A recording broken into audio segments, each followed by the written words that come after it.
G'day guys, welcome to the Origin Canine podcast, where our mission is to enhance the full life cycle of working canines and handlers. The podcast is now available on YouTube and all major podcast platforms. If you're looking for our Australian-made tactical canine equipment, go to origincanine.com. Enjoy the show.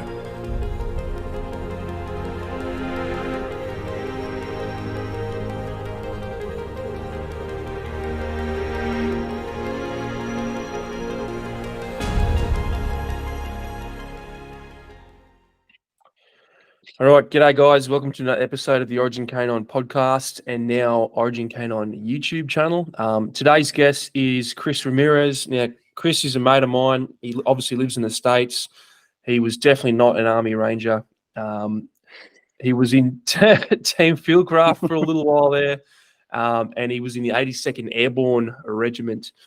So, Chris, how you going, my man? Welcome, dude. Youngest guest to date. I'll take it. Are you? Good. Yeah, I'm 25. I don't know if you have anyone younger.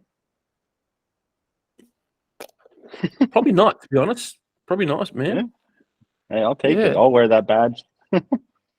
Okay, yeah, done. Youngest guest, bro. Mate, how's my audio come through? Is it all right? Because I got two microphones going. Yeah, you're good. How's my mics? Nah, you're good, man. You're good, bro. Because you got AirPods in, right? Mm-hmm. Yeah, sweet. Yep.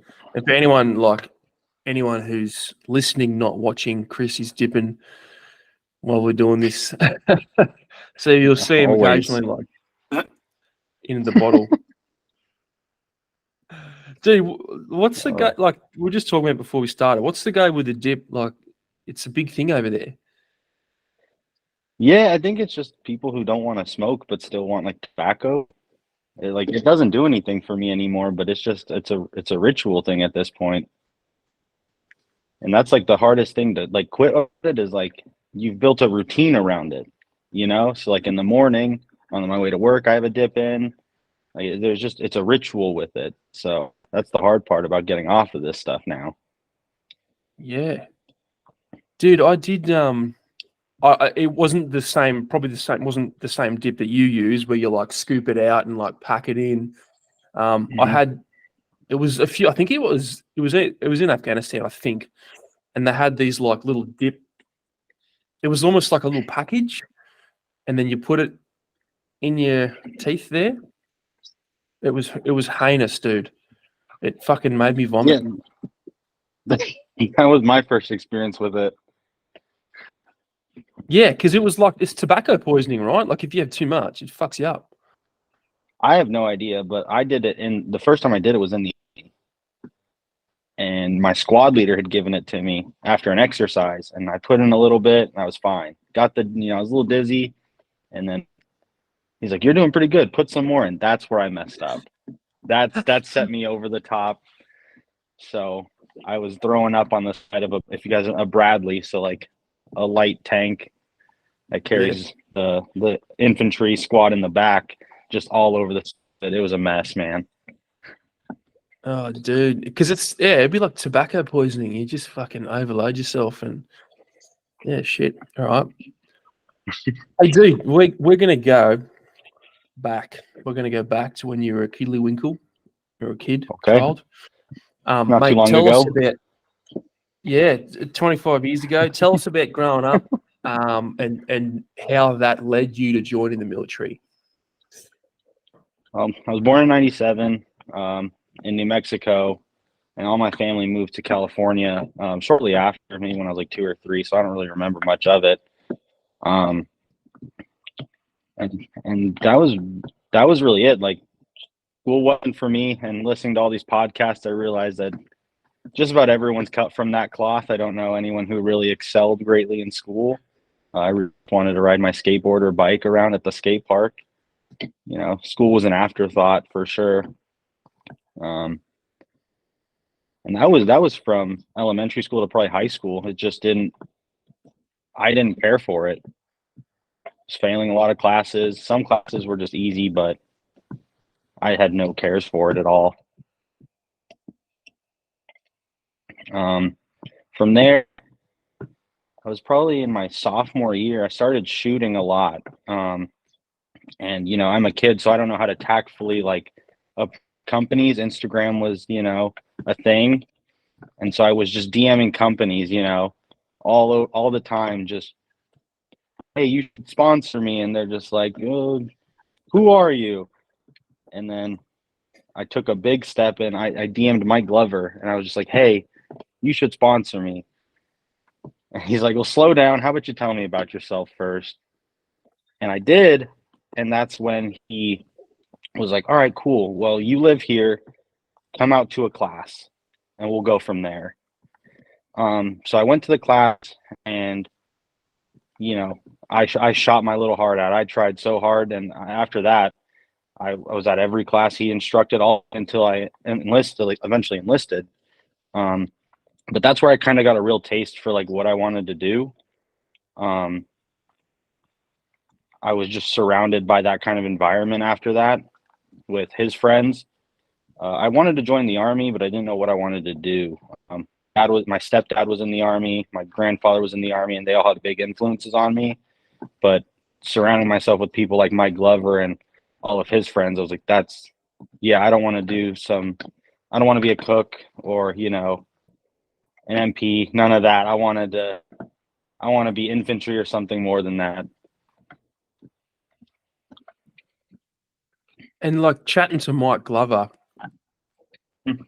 so first of all, it takes a bit of balls to like reach out to someone like him, not just in a fanboy way, but like, hey man, fucking sponsor me, dude. And then for him to come back and go, yeah, cool. Like, tell me why I should sponsor you. And then obviously, we'll get there, but eventually you've sort of forged a bit of a relationship there. So, did you have aspirations for SF because he was SF, or you were just like Army? So at first it was just I wanted to be an Army guy. Like, didn't know what the Army was about, didn't know, different MOSs, because you see the commercials on TV and the ads, like, just think everyone's infantry.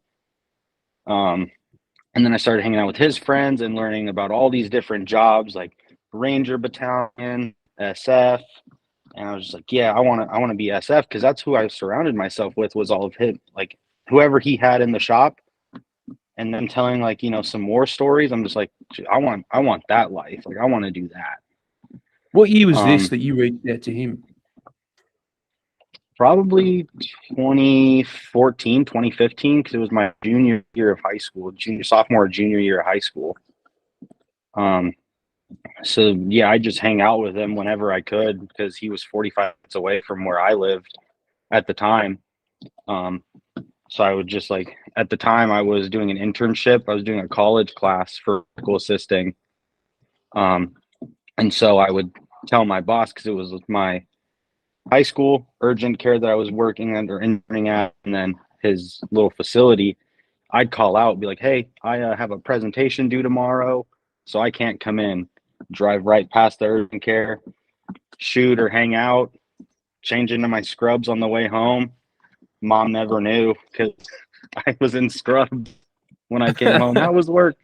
How was work? Oh, it was another day, sick people. Nothing happened. Yeah, nice, man. Mm-hmm. So what's sort of stuff are you doing with Mike? It was just a whole bunch of pistol shooting, carbine as you call it. Yeah, it was a lot of that. It was a lot of shooting, a lot of rifle shooting, and that's where I kind of fell in love with it. I had it was a hobby, but then working with him, it became a passion. And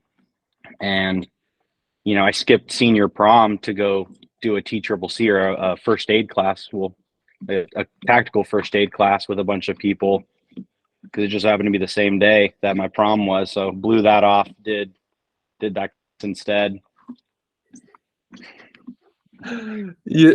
So yeah, you're a lot of the time when I talk to American guests, I ask them about that really typical pipeline that you guys go through over there. It's high school, sophomore, senior, college, get a corporate job, climb the corporate ladder kind of thing. And it sounds like you jumped off that pretty fucking quick. Like, blowing off the typical American things like the prom, which is not huge in Australia. So it sounds like from day one you were just like, yeah, I reject all that. I'm just doing my own thing, man. It was never for me like the what is it called? Like the football games, because my high school was really big on their football and their baseball, like all that stuff. If you were playing in those sports in my high school, like you were more than likely getting a college scholarship. So it was very big. And it just wasn't for me. Like I didn't get enjoyment out of it. So I was just like, you know what, I'm just going to go skate or go shoot, like whatever it was.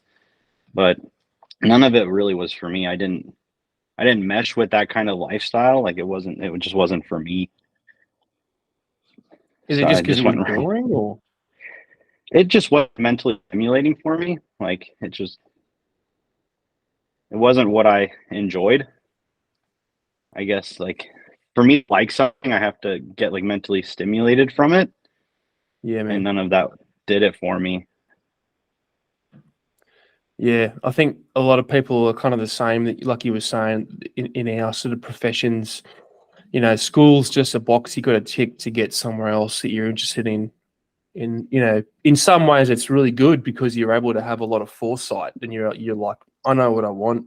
I know how to achieve goals, and school doesn't become part of the goal. It just becomes an obstacle you have to overcome, so to speak.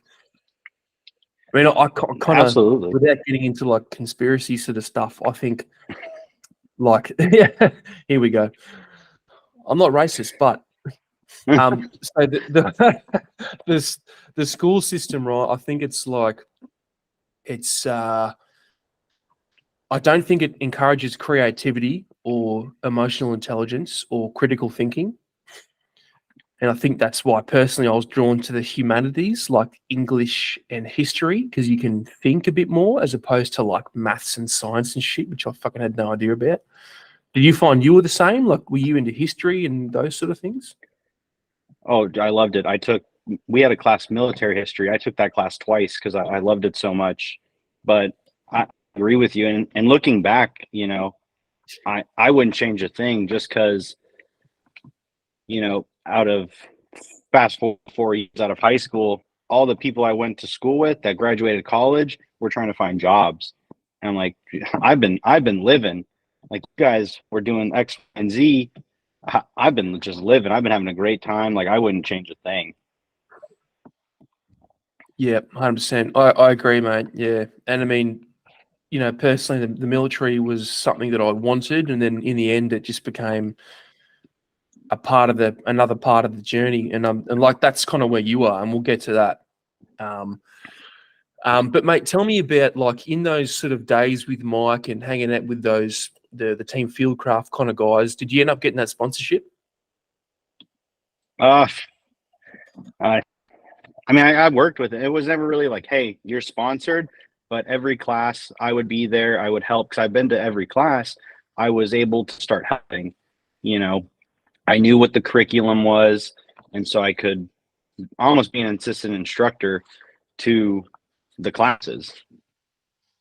You know, um, and then, like I said, up until I went to basic, I was out of class if there was one. And at what point did you say, okay, fuck it, I'm actually joining the army, and then like sign the dotted line? That would have been senior year. So my junior year, I knew that's what I wanted to do, but I was 17, so I went into the delayed entry program for the Army. No other branch really. I didn't want any branch. I didn't care about the air. I probably wasn't smart enough for the Air Force first and foremost. But the Marines and the Navy it didn't have what I wanted. And then I go to the recruiter. I'm just like, yep, I want to do this. I want to be airborne. I want to do range. I want to be a ranger. I want airborne. I want special forces. And they're like, yeah, man, sign this line right here. It Didn't says get any cook. of it. They're Yeah. like, it's just the paperwork. It's all good. Yeah, it'll sort itself out in basic now. But my senior year, or going into my senior year, that summer is when I enlisted, and then finished my senior year of high school. And I think 2 months later, I was in Fort Benning for basic and OSUT, so one station unit training, infantry school. OSAT, one And that wasn't station really unit. anything. So one station unit training is if you don't have to leave your basic to go to your AITE school or your MOS school. So Oh, some so with some MOS for jobs, you is, yeah, go ahead. so some jobs you go to basic training and then they ship you somewhere else to do your AIT, so your MOS school. But with infantry school, it's right there. You stay there, you sleep in the same bed the whole time, and that's that. I think it's like when I was in 2.5 months for AIT, and then or basic, and then a couple weeks for infantry school. So I So, went in August 18th, 2016, and graduated November 5th of no December 2nd of 2016. yeah, okay. And so MOS, for people listening, that's military occupation specialty. Is that what that is? I think so. I was never knew what the actual acronym was, but I'm pretty sure you're correct on that one. Yeah, right. Yeah, I was kind of similar, man. I wasn't like I didn't pay attention to a lot of stuff like that, like Yeah, the acronyms and shit. Like some of them I know what they mean, but other ones I'm like, give a fuck. So yeah, yeah. what was All basic I cared training about. in? Basic wasn't anything to write home about. Really didn't like. It wasn't too strenuous. I kind of knew, especially with who I surrounded myself with. They made it, because they were in the 80s and 90s and early 2000s. They made it. They told me what happened, but times have changed. So I got a very watered down version. Drill sergeants weren't putting hands on you or anything. So I think I had my expectations really high, and then when it was done, I was like, well, all right, that was cool, I guess. From there, I got stationed in 3rd Infantry Division in Fort Stewart.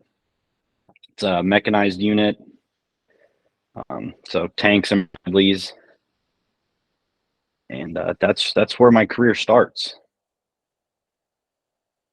Yeah, dude, you guys like we were talking about it before when I fucked up the intro and I called you a ranger. Not that I didn't do that. I'll edit that out. No, I'll leave it in. So you guys have this like, it seems like some of the branches have a very linear progression, right? So in Australia, we Mm-hmm. go basic training, your employment training, and then you go to your unit, right? Mm-hmm. Seems like over there, you can go from like basic training, you might have to like sit in like a maintenance school for a bit, then you'll go to infantry training, and then this is the impression I get. You can be a bit transient in where you move. So you like do different schools, but you're owned by these people, and you got tabs, but it doesn't mean you're in the Ranger Regiment. Like, fuck, it's confusing, man. Yeah, I mean, it's true. Like, a lot of those schools you can do, and then go right back to your unit, like airborne school, like all these different schools and badges, like. But at the end of the day, you're still owned by a certain entity, if that makes sense. Yeah, it does. Yeah, like they'll release you for the school, you come back, and they're like, "Hey, tell us how Ranger School was," and then I imagine you'd like cross train with your dudes or something and try and, you know, sort of tell them what you've been doing at that school.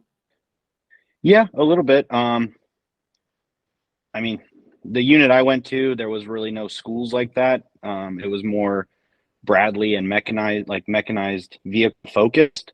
But fast forward when I went to the 82nd and there was more opportunities for schools, that's when you got a lot of the cross training, and I wouldn't call them subject matter experts, but more knowledgeable than most on certain tasks or schools. So they would help out with upcoming people who had aspirations to go to those schools.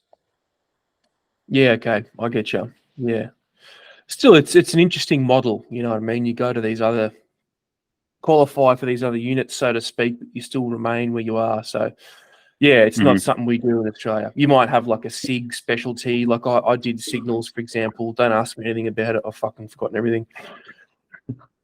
And you might also have like, I don't know, some sort of like driver training thing, but you'll use that. You'll be employed as a driver. Yeah, I mean that's Yeah. the thing is like compared to the Marine Corps, where if you can be infantry, but your MOS is something else because you're only a machine gunner. Like all you do is machine guns. You live and breathe that. Where the Army is your infantry. I'm going to teach you how to employ this machine gun. You're now the machine gunner, or you're a radio operator for your squad. You know, it's kind of the jack of all trades, master of none kind of mentality. And that's what I like about it is when I first got in, I was an RTO. I didn't know anything about radios, but I had to learn extremely quickly. And then coming to the 82nd, I was a machine gunner or a machine gun team leader. I didn't know anything about that. So, but I enjoyed the challenge of having to learn to be the best that I could. Yeah, nice, man. Did you have aspirations for things like sniping or anything like that? Not at the time. When I first got to Bing, or excuse me, Stewart, I was just trying not to get hazed because that was alive and well. A funny story is my roommate, because we shared one big room with another guy, and so he was an E4, I was an E1, and he'd wake up earlier than me before PT, PT 0630 in the morning. He would serve me Jaeger bombs and I wouldn't be able to leave the room until I did it. And so I'm 19-year-old me just having to do like 4 or 5 Jaeger bombs, but he'll know. I told him about this. He'll listen to it and get a good laugh. And he wouldn't let me leave the room until I did, 4 or 5 of them. And then he'd tell my squad leader when we got there, and it was just trying to keep it down while I'm getting just absolutely destroyed. Dude, what the fuck? It's definitely not like the worst hazing I've heard, but that's kind of funny, man. I never had, because I had never drank, I never smoked before the Army, and then I get here. I'm sure if he'd probably want to charge me rent if he could. Cheeky fucker. So with explain the E system, because you were an E1 and he was an E4. Is that just like a pay grade or something? What's that? Yeah, so it's a rank. So getting into the Army, if you have some schooling or some college, you can go up, enlist a couple ranks higher and just get more pay. But most people start out as an E1, so you're a private, and then progressively serving in the Army, you get qualified to pick up the next rank. So time in service for the first couple ranks, E1, E2, E3, and the E4. You can get early promoted to 4, and then you have to go to a board and do some classes online to pick up 5 to become a sergeant. Yeah. So even like that's another big difference, mate. In Australia, if you're a sergeant, you're almost a fucking crusty old cunt. Like you've been there for a while, like you wouldn't be a young sergeant. And for us, a young sergeant would be like 30. It may have changed now, but that's when I was in. Definitely not here. I mean, I think it's like 3.5 years you can pick up for early promotion. Jesus. Okay. For us, that's not even through your return of service obligation if for infantry, which is 4 years. So yeah, very early, man. But I guess it's a different system for you guys, right? For us, a sergeant is like you'll be like a platoon sergeant. You'll be taking care of the whole platoon, the admin. You'll be, doing fucking gathering ammo or whatever during the reorg and those sort of things. So yeah, it's definitely. I think the way you run it is differently. Yeah, that's definitely different. Just because, like I said, I picked up early promotion for 4. When I was in Korea, it was like my second weekend because we did a training rotation to Korea, and I walk upstairs because my platoon sergeant called me. He's like, I was an E3. He says, "You're an E4 now. Congratulations. Take a picture of the board. You're a team leader now too." I was like, "Oh my god, what just happened?" This is a roller coaster of emotions. So I had to learn. I had to learn very quickly how to become a team leader.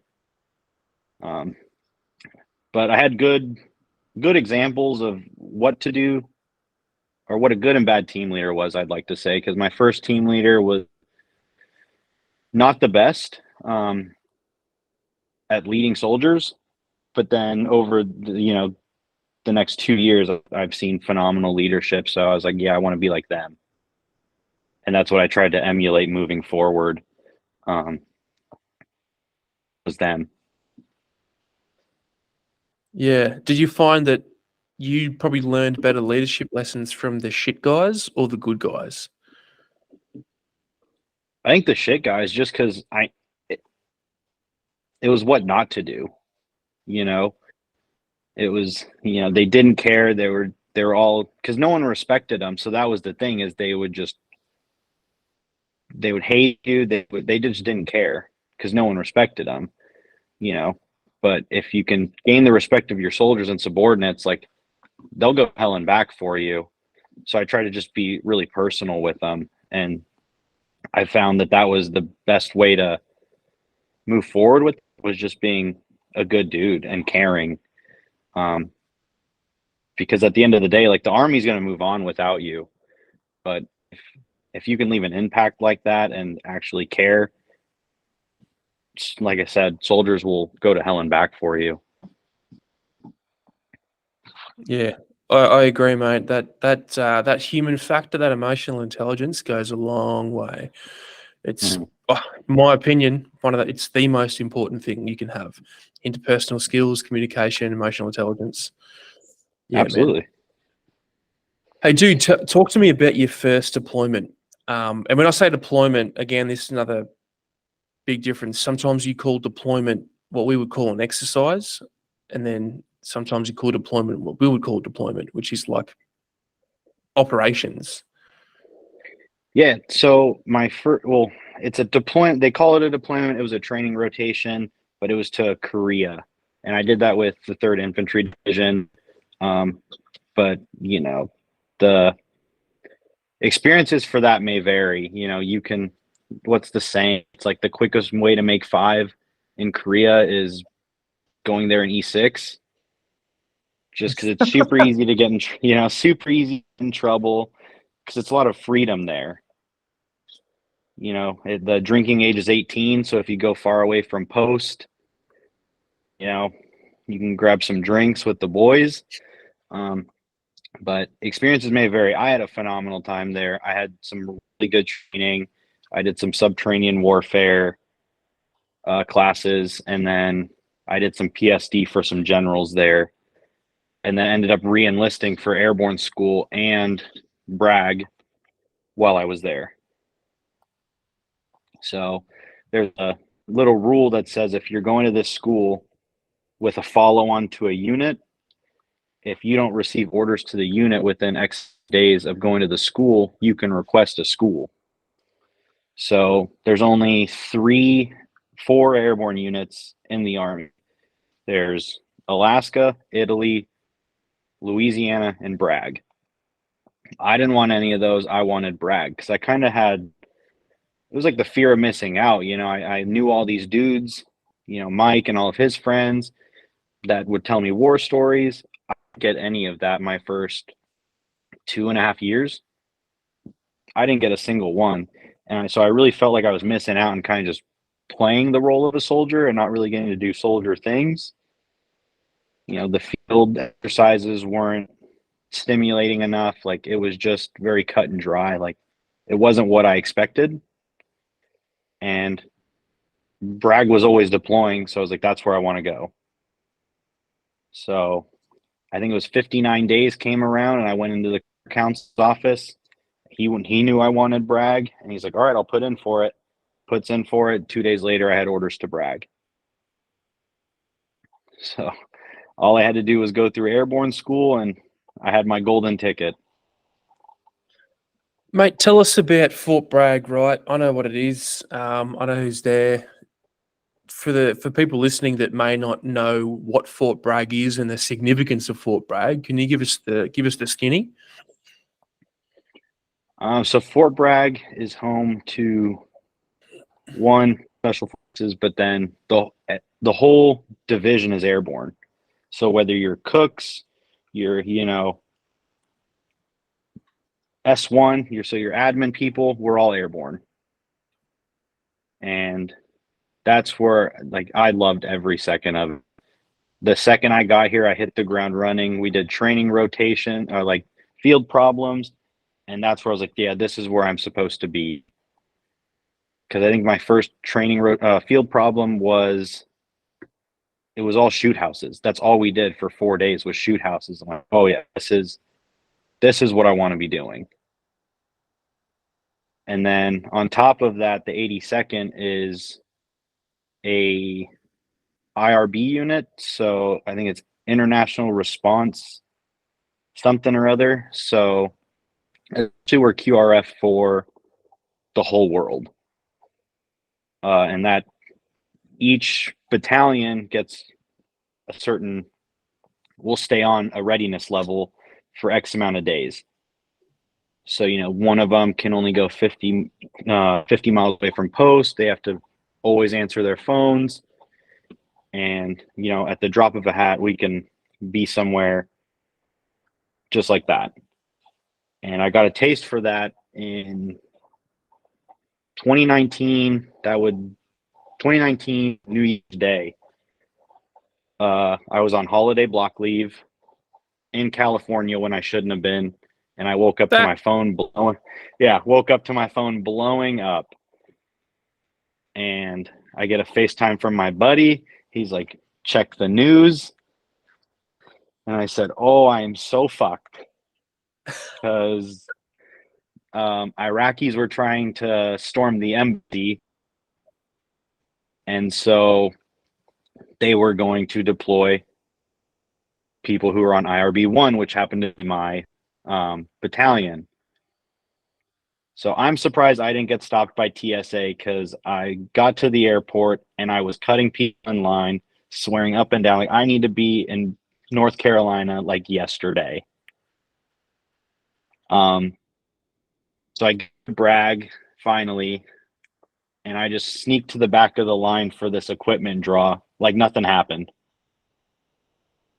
And 18 hours later, we are in Iraq. We are in Camp Taji, Iraq, and that was the first IRF emergency recall since Panama. Jesus, I didn't know that. I didn't know that 82nd did that.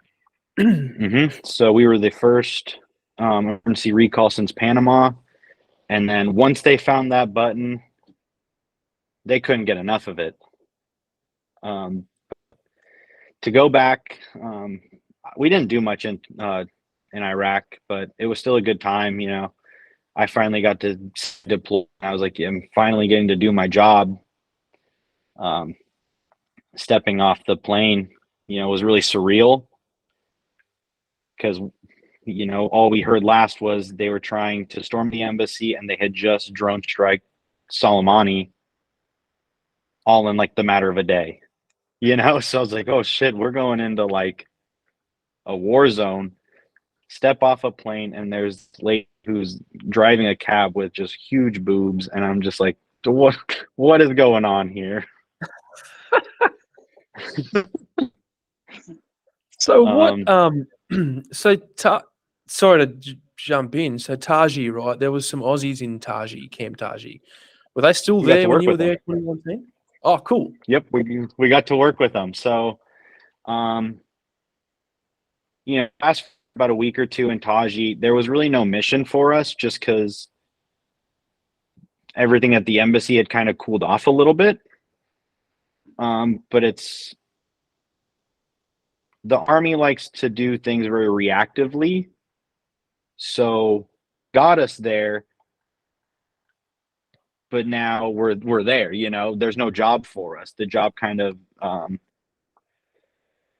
it handled itself. So they kind of found a job for us, and the Aussies were providing perimeter security because ISIS was using a lot of drones at the time, whether that was to drop munitions or just, you know, get surveillance. So that was their job. So we helped augment them. And that was my first in with some Australians, because we would call up. That was what we were told to, was if you find a drone and you can shoot it down with this rifle that sends a array of, you know, scientific shit that cuts off its power, and it Classic just drops science, down. hey? Yeah. And so we were told, hey, call up the Anzacs if we do that, or if we see any, like, just take guidance from the Anzacs. And so they would always come in with their, it looked like MRAPs to us. I don't know if that's what you guys were using. And towards, you know, a day or two later, they're just calling us for this shit. Like, that's just normal stuff. Call us if something big happens. And then I later found out for their Anzac Day, they got really fucked up and they stole our battalion flag. Yep, sounds like something some fucking Aussie diggers would do, mate. And that turned into this whole big thing. Our sergeant major was like, until these return, we're going through the rooms, we're checking everything. For us, like, why would we take that? We don't care about it. Anzac Day was yesterday. Put 2 and 2 together. Yeah. So I got mine back because they had some small Australian flags hanging up everywhere, and I took one, which is funny because Aaron, one of our mutual friends, has it when he came down here to give to you. So you should you should be getting that soon. Right. Okay. Because I think I'm catching him next week. Because we've got a couple of things to talk about, like work-wise. So, okay, I'll mention that. I didn't know that. Yeah, and so I gave it to him to give to you. They loved that story. You know, had to get mine. Good, man. Dude, I'm hanging that up in the warehouse when I get it. He's probably taking it for himself, the fucker, if he even listens to this podcast. But yeah, that was it. We didn't spend too much time there. And like I said, that was to the extent of what we did there. We went to some ranges in the amber zone, and that just turned into me and my platoon sergeant taking all the ammo we could and just getting after it, trying to outshoot each other. And then went home after that, and that was that. I think we spent a total of like maybe a month and a half, 2 months in Iraq. So nothing too crazy, but I felt like I got to check the blocks a little bit. Like, didn't do anything sexy while I was there, but I got to say I was there. So I was fulfilled in that sense. Is there, like, because you were, you know, that first recall since Panama, is there like a ribbon or a medal or an award or something, that, like a little tab on your shoulder or something, that you get for that? So we got Iraqi campaign ribbons, and then we got Army Commendation Medal with C's. So we got it for combat. There's different little identifiers for certain ribbons, and that's what we ended up getting for that deployment. Yeah, cool. Yeah, I wondered if there was, you know, like when guys jump in on operations and they get like a little, I don't know, like a fucking star on their jump wings or whatever they get. Yeah, I just wondered if there was something like that. Oh man, that's every paratrooper's dream, is to have one of those, man. Yeah, dude. I don't think there's a lot of those cutting around, man. Maybe in like some CAG guys and some dev group dudes, but or some rangers from like the early Afghanistan war when they jumped in and seized some airfields and things. You'll see some old timers with them.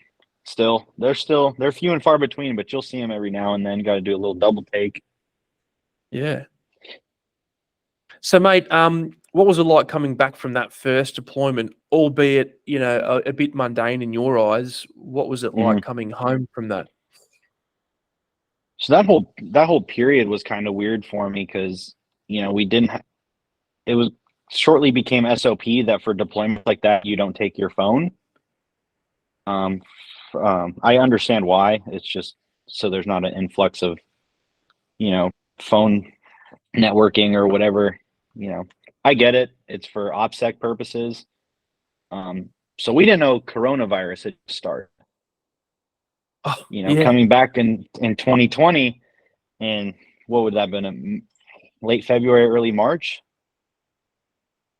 Coronavirus was just kicking off, so it was like stepping out of the twilight zone. Everyone's wearing masks, talking about this pandemic that's going around. I'm just like, what the hell is going on here? I was just in Iraq yesterday, and now there's a pandemic. Because we didn't see that on any of the news. All the news was reporting on was General Somali. All we had was I think ESPN and what's that news network in the Middle East? Al Jazeera. Yes, it was that. So they weren't reporting on COVID, but I definitely felt like I could check the block a little bit. Granted, it was mundane, but I at least got to say I was there. And then we hit the ground running from there. Went right back into training rotations, or not training rotations, field problems, and just went, cool, you guys did it. Great. We still have, all this stuff on the schedule. Let's get after it. But then, like I said, once they found that button, they just kept hitting it. Because you had the BLM riots happen middle of that year. They hit the button for that again for some reason. What? So we went to DC on an emergency recall deployment. We went to DC and just stayed in a gymnasium. Hold on. So, because I was speaking to some guys the other day, a couple of American guys, so like Eric Stambro, Ted Summers, right? Mm-hmm. And I was talking about domestic counterterrorism and how we do that in Australia, but that's not a thing over there, right? For you guys, that you use the military for domestic counterterrorism. So that, surely that must have been a huge thing for you guys to be recalled for a domestic incident. Yes. So most of the time, it's not really for domestic terrorism. We have ABC acronyms that do stuff for that. But National Guard will be deployed for humanitarian work or natural disasters. But for some reason, it was just a knee-jerk reaction to hit that button again to get us to DC. Yeah, that's a strange one. Yep. Right. Just hung out in the gymnasium for 6 days and then went right back thinking that was the stupidest thing I've ever done. Did you see any, not action, so to speak, but did you see any of the riots, like smoke rising in the distance, anything? Nothing. So I didn't see any of that until we got back from that, because it was just kicking off with all the riots. But I didn't see any of that, like I said, until I got back to North Carolina and back to Bragg, to where I started seeing local riots popping up here and there. Downtown was a mess, and just major areas with stores and everything. Yeah, because I just caught up with a friend of mine yesterday, and he went to Bragg like a few years ago, and he was talking about the south side of Fort Bragg. Is it the south side that's pretty bad, like ghetto-wise? The surrounding areas around Bragg are pretty bad, but yeah, it's pretty bad.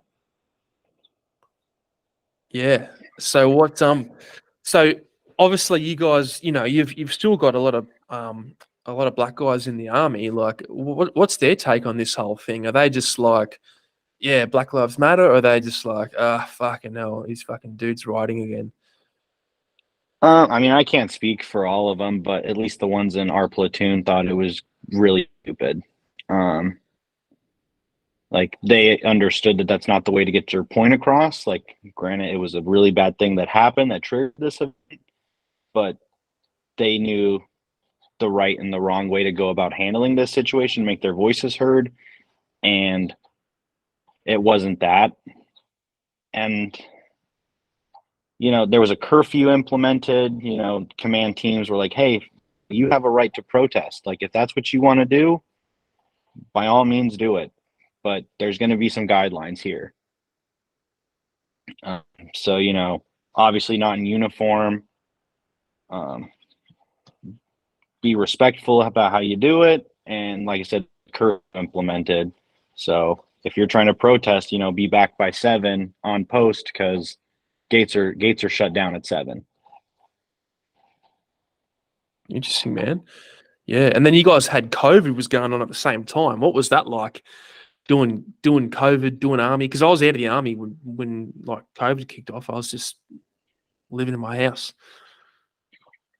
It was kind of the same thing. They implemented a rule that if you're not needed, you're home. So, like, to backtrack, those classes that I said you had to take when you were an E5 to become an E5, I got slotted to take COVID. And so it was all online. So that was a super easy class. I didn't learn anything, but it was a check the block. But that's also where I started to get a really bad taste in my mouth for leadership in the Army, because I was seeing a lot of people, like command teams, would walk around the barracks trying to find people not in their barracks rooms and then hemming them up for it. And I really saw that they were in it for themselves and not for the men, if that makes any sense. Yeah, definitely, man. I'm with you on that, dude. Like when there's no external focus, when there's no threat, like the people with no jobs tend to turn inwards, right? They start looking for Exactly. roll your sleeves down. Did you shave this morning? Are you wearing your Mhm. headdress? That type of shit. Yep, 100%, mate. Yeah. So if you're starting to sort of get that bad taste in your mouth, how long does that last before you get to your next appointment? So it kind of smoldered that I knew that bad taste in my mouth never really left, but it kind of got put on the back burner just because we start picking up work as normal, and then my platoon leader, so my lieutenant, was starting to be like, all right, what schools do you want? And I was like, oh, I want these, that, I want this, that, and the other, and then that turned into, well, you don't have, for people who don't know, if you're in an airborne unit, jump master is, if you're an NCO, they want you to have jump master. Like, that's a duty and a school that they want you to have. And so I kept saying I wanted these schools, and my PL kept pushing up that I wanted these schools, but it kept getting shot down because I wasn't a jump master or I wasn't ranger qualified. So that's when it kind of got brought back to the forefront of, like, these people just want to look good for themselves. Because if you have a unit all of jump masters and you're the CO of that unit or first sergeant, that looks really good to, the battalion commander and sergeant major. And if that looks good to them, it looks good to their bosses, and it keeps going up. So that was how I started to kind of push away from the Army a little bit, because they didn't care what I wanted. They wanted, what they wanted. And it was an all take and no give. And then 2022 happened, where they started to close down posts in Afghanistan. And so we were IRB-1 again, and it kept looming. The commander, phenomenal commander. That was probably the best commander and first sergeant team I had ever experienced in the Army. They were the ones that actually genuinely cared, but they were like, hey, be ready. And this whole time on IRB-1, you're not sleeping well. You're always checking your phone because you don't want to miss it. But sure as shit, we leave in the morning to go to the gym. Or we got released for the day at around 3 p.m. I may have just gotten home for 15 or 20 minutes, and we got the call to come back to work because we were deploying. And at the time, it didn't take a rocket scientist to know what was going on in the world. It's like, hey, yep, we're going to Afghanistan. So we get up there, or we get back to work, we cross-load everything, and we become pretty good at getting all our stuff palletized because we have that experience now of what works, what doesn't. At the time, I am a E5. I was a squad leader, but I took a bump down in roles because I wanted the SDMR. So I wanted the M110 E1 that we had. So from there, we go to Joint Base Charleston in South Carolina to fly to Afghanistan. And in this short time, rumors start, oh, we're just QRF, we're going to go to Kuwait, or we're just going to be staged somewhere in case they need us. So we load up on the plane, and there is the cutest, load master ever. So I'm there smelling like that from being crammed in this place all day, and I'm just trying to make moves on her. I'm like, hey, where are we going? Do you know where we're going? And she's like, I'll tell you when I know. And finally, she's like, yeah, we just got the call over the radio. You guys are going to Afghanistan. So I was like, hell yeah. I talked to her for a little bit after that whole thing, but I wrote in her notebook. I was like, hey, I don't know what's gonna happen or when I'm gonna have a phone, but here's my Instagram. You should follow me, and I'll talk to you when I get back. You animal. Dog. You obviously told her you had feelings for her. All those sort of first time meeting Oh SOPs. yeah, yeah. Told her I loved her. I'll marry her when I get back. All the good stuff. Wait for me.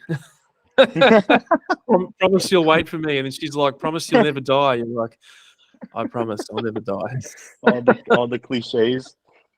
And so like she said, we went to Afghanistan, and we're sitting on the bird, and we're hearing pings. And I look at her, I'm like, what the hell is that? And she's like, the plane is getting that. I was like, get me the fuck out of this plane, because I want to be able to, I don't want to just be sitting here. So we download, and that was that. We found some shelter in a gym, and that was day 0 of Afghanistan, the withdrawal.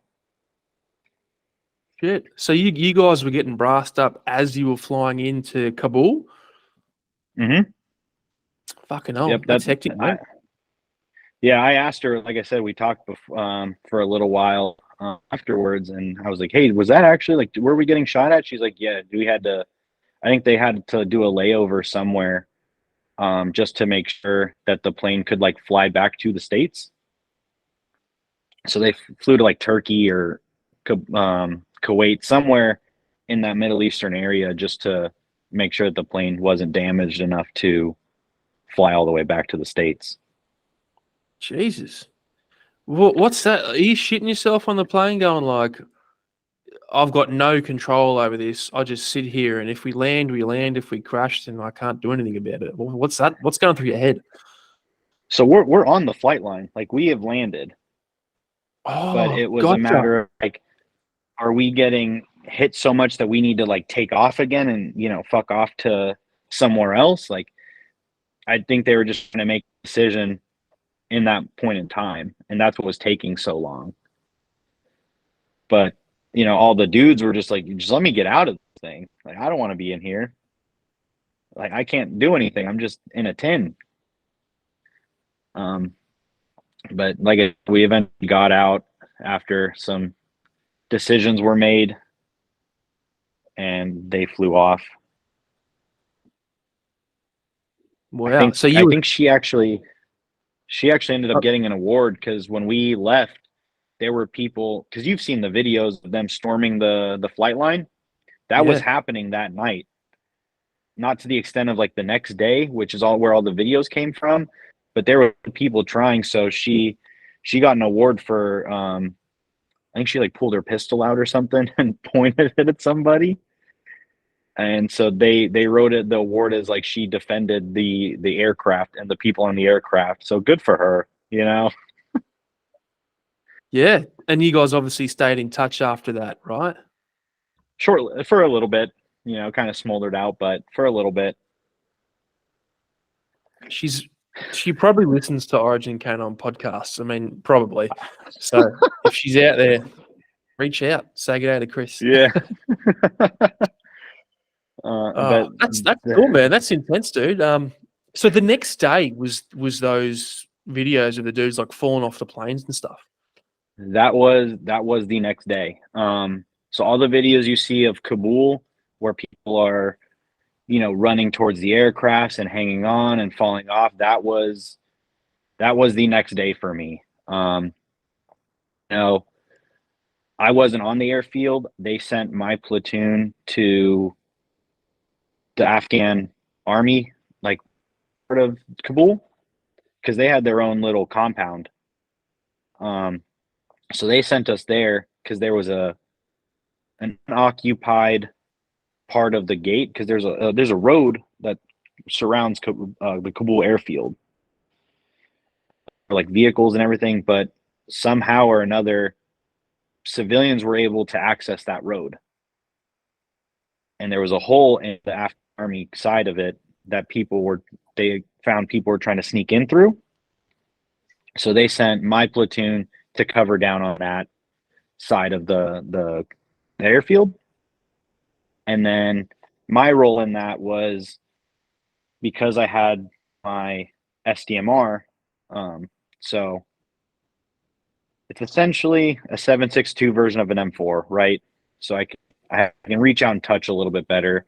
Prior to us going to Afghanistan, I asked my platoon sergeant, like, hey, can I, because I was shooting competition, like precision rifle at that point. So I had a really nice scope, and the ones that came in that package aren't really worth a damn. It's like, hey, what, can I throw this on? And he's like, you're not going to get paid for it if it breaks. So, well, if I need it like that, I don't care. So I threw that on. So I had, instead of having a 1-6 power, I had a 3-18. So I was able to cover down really well in a tower just above my platoon.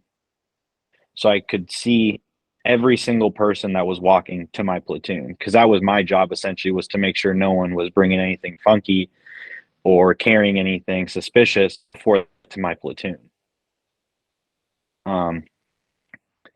But that's where I started to see a lot of like the kind of people that were coming through. You know, it was a lot of military, fighting age males that were trying to leave the country, women, children. It just blew my mind, the thousands. Like, they came in hordes. It started off early in the morning. We saw, onesies and twosies coming in, like, hey, you got to go to Abbey Gate to get vetted to come in. And then they would come back in just droves, in the hundreds. And then it just turned into a sea of people. I couldn't see the ground anymore. It was just people, like shoulder to shoulder, dick to butt. But yeah, that's what I saw. And then towards, doing that for hours, there was a break in the people coming in, and you'd see the little birds and the AC, the army or military planes taking off. And then I just looked up at the perfect time to see commercial plane taking off and a little speck coming off of it. I didn't know until later the day that was someone falling off the aircraft. Jesus. Yeah. My old lieutenant he's like, "Hey, what'd you do today?" And I was just like, "Oh, I did this, that, and the other." He's like, "Oh, well, I had to drive a John Deere tractor with a shovel and scoop people who fell off the aircraft off the flight line." And that's when I put two and two together, that what I saw was not my imagination, was someone actually falling off the aircraft. Wow, dude. Yeah, and you really start to see the duality of man, like, kind of in person, because while I was in the tower, I saw one instance where a grown man had a child, and there was a body of water that ran through, or like parallel to the road, and I'm not sure why, but like just chucked the little baby, like infant, couldn't have been more than a weeks old, just into the water. And that moment really stuck with me, like, to now, because you couldn't do anything. It was too far away. That, I'm worried about my platoon right now. I can't worry about that as much as I wanted to, because, in the States, and, with you guys, like, your kid's your life, but this dude, for some reason or another, just disregarded that life because he was more important, it felt like. But yeah, I was more worried about the task at hand of protecting my platoon more than what was going on over there. And this happened maybe 400 meters in front of me, 4 or 5. Later get relieved from that position because another platoon came to backfill us. And shortly after that, military-age male started hopping a gate further down, but we saw it in enough time that we stopped them and kind of brought them all to the side, searched them. And so as I'm walking with my buddy, we see someone beeline from the Afghan Army compound to the group of men that were sectioned off.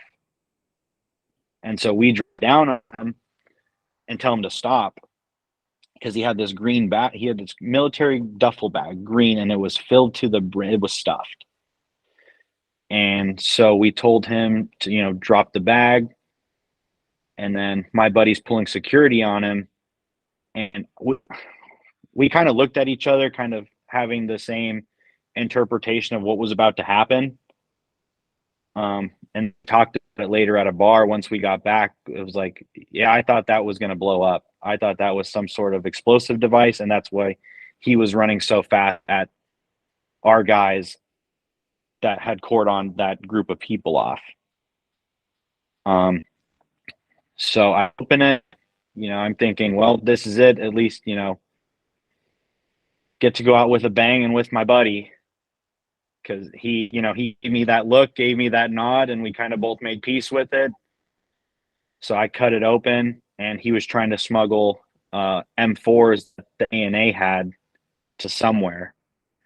So, almost shit my pants a little bit. Definitely let out a good sigh of relief, but I was livid. I was livid. I got him to the ground a little rougher than I should have, and then, searched him. Gave my weapon off before I searched him. Gave my weapon to my platoon sergeant, because my platoon sergeant sees two of the NCOs with our hands on this dude, and so he's like, "What's going on?" And I was like, "This motherfucker was trying to smuggle these back." And I was like, "You're Daesh, you're Taliban," and he's like, "No, no, no, no, no." And I'm like, "Bullshit! Don't lie to me." So passed my long gun to my platoon sergeant, and our SOP is, if you're searching an EPW or someone and you have them on their chest, to flip them, to turn them over. So turn them over, and he just looks right up at a suppressor, and he starts fucking bawling. He starts bawling his eyes out. At that point in time, one of the ANA sergeants comes running down and is like, "What's going on?" So I'm like, "This dude's ditch. He was trying to smuggle these back," and he's like, "Oh, okay." Pulls out this lead pipe like it's a sword and just starts going to town on him. And that put me around 1 to 2 p.m. And from there, the commandos had come, the Afghan commandos come, because the little riot that was going on in front of us was just getting really out of hand. We were trying to bring C wire and section the part of the gate off because, like I said, it was just open, so we had to find a way to secure it. ANA had come, or commandos had come to help us out and facilitate that. They're throwing 9-bangers into the crowd and just getting like things that normal army guys can't do because we have, laws. They were doing to get a hand in the crowd. And so we're putting up C wire, and we kind of put it in the shape of like 3/4 of a square because it was a T intersection. So we're trying to tee off this certain area. Yep, exactly. Because the wall is on that occupied side. And they start moving the C wire. The civilians start moving part of the C wire. And my first sergeant runs out to help the commandos. And I'm like, holy shit, no one's running out there with them. So I run out there with them to try to help out. And like the commandos were throwing 9-bangers, doing all this stuff. And so we finally secure the area. And then I'm just smoking cigarettes with these commandos, like just hanging out, having a good time, like nothing's happening. Traded some patches and stuff with them. That was cool. But that was about the extent of, that's how it was for the next couple days, was just pulling security on the airfield. I'd be in a Connex with one of my soldiers for a good majority of the time there, just pulling overwatch on the airfield. And towards the end, I believe it was the last week and a half, we moved positions to the outskirts of Kabul, like the very outskirts of HKIA. And I would be in a for high rest of my time. Just getting constantly, it was 24/7 manned. So first platoon would bump second would bump third, and that's just how it went. It was one of the days that we were off. We were off working. A bunch of buddies were going to get some food, and that's when we heard an explosion. And we later found out that that's when the 13 Americans were killed in that S-Vest situation at Abbey Gate. We heard an explosion, but that was nothing out of the ordinary. We were on the opposite side of the airfield. So we heard an explosion, and, there's constant gunfire from the day we got there because the Taliban were pulling side perimeter for us, essentially. That just gunfire was a constant thing the whole time in Kabul. So we didn't think anything of it until we saw second platoon's platoon sergeant and lieutenant running back and said, "Hey, get accountability of your guys. S-Vest just hit Abbey Gate." So we're like, "Oh shit." So we ran back, got accountability, kind of figured out what was going on, and then just continued how we were doing. A little bit more of a sense of, what's going on, or it kind of took, not necessarily that, but it took us out of a little imagination of like, we're good here. Because we kind of disregarded, at least me speaking, I disregarded the bolos because the bolos were so dry with information. It was like, hey, white car, be on the lookout. Like, well, every other car that's a jingle truck is a white sedan. So it kind of snapped us back to reality, I think, at least speaking for myself. And then that was about the extent of it. Like I said, the rest of the time we were there, I was at that little sniper hide. But at nighttime, it was very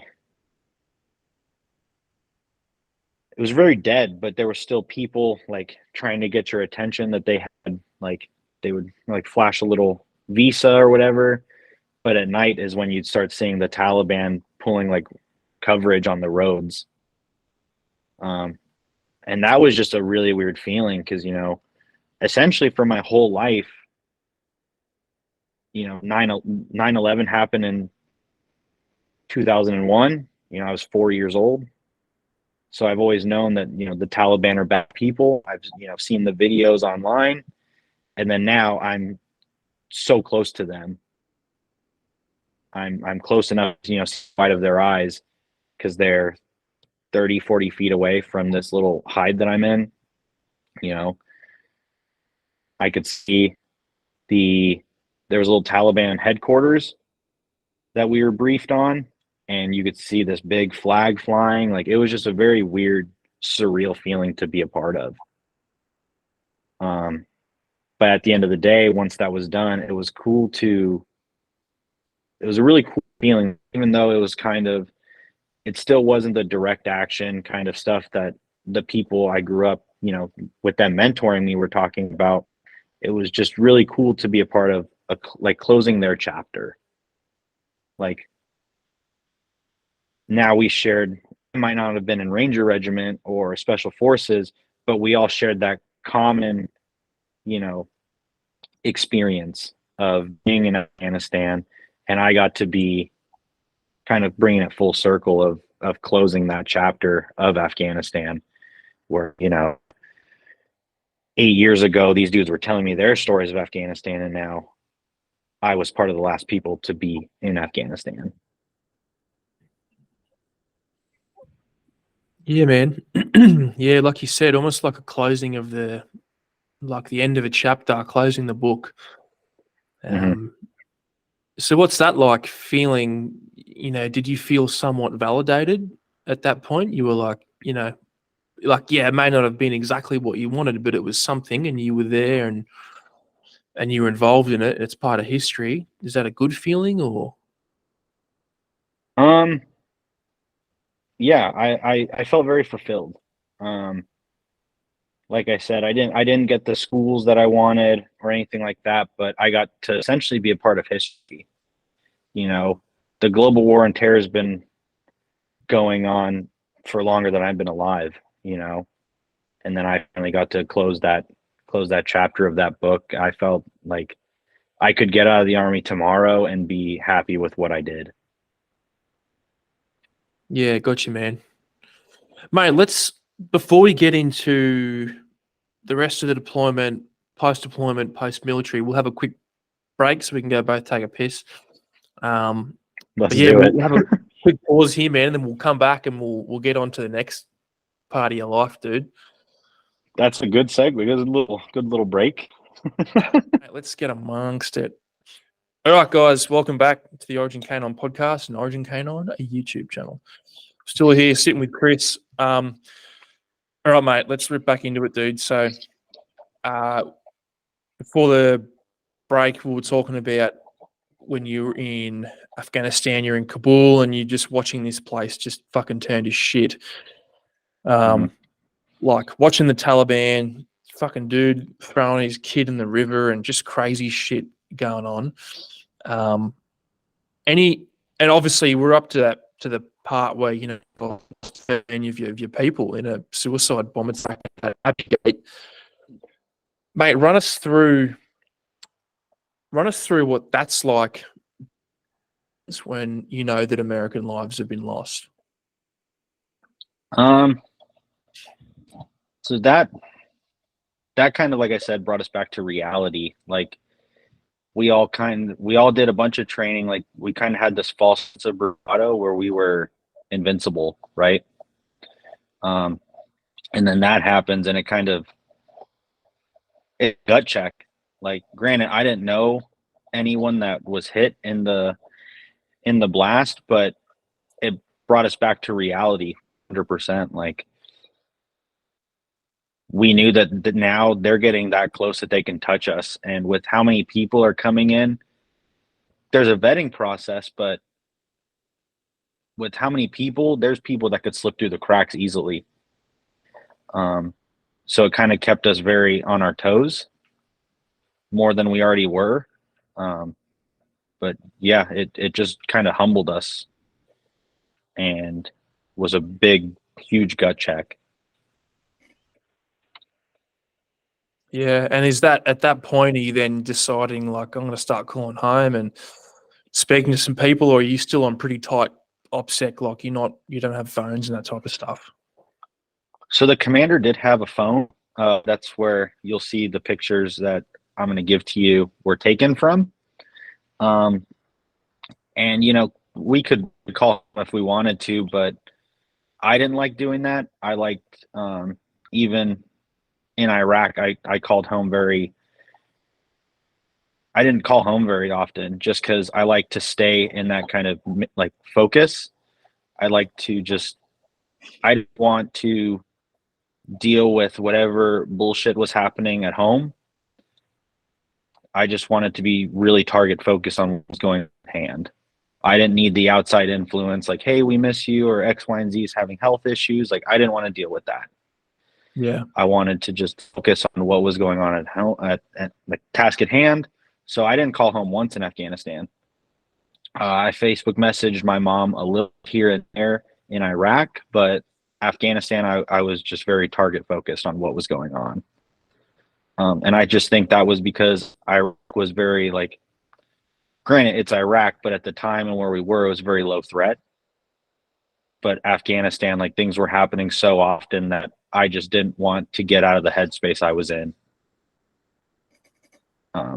And I think that's why I miss it so much, is everyone talks living in the moment, but like, that was 100% living in the moment. Like, I was just dealing with what was going on in front of me at the time, or what I was going to go do. And that was that. I didn't want any outside influence taking me out of that headspace that I was in. Yeah. Probably a smart move too, especially, if that threat is, it's a clear and present danger, mate. So what, any Yeah. other incidents? Go ahead. Well, you'd see dudes like, girlfriend break with them, or, family dramas back home, and they'd be upset about it. And I just didn't want that for me. I'd rather live in the unknown, what was going on back in the States. Someone at the time, I had my dog Zev that we'll talk about later, but he was getting taken care of. I had a girl that I ended up dating. She trained Malinois, and so I facilitated for her to get him. And so if anything were to happen to me, like, that's who I wanted to have him. And that was the only thing I cared about. So, like, I didn't want to worry about anything else. Yeah. So what happened to them on the rest of that trip? Were there any other incidents, or was that those 13 American deaths, was that sort of the last thing that happened on that trip for you guys?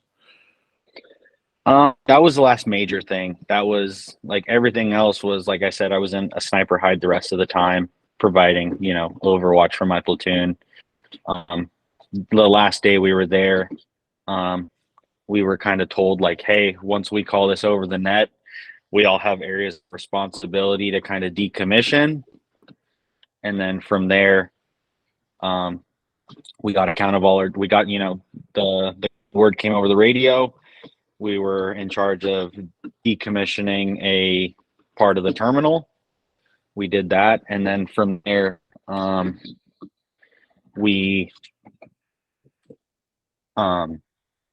sorry about that. So we got the call over the net. We decommissioned the part of the terminal we were supposed to, and then got a count of all our dudes, got on the flight line, and all crammed inside a small military aircraft and took off. From what I was told later in the news reports, the Taliban knew gave us a hard line of when they wanted Americans out of there.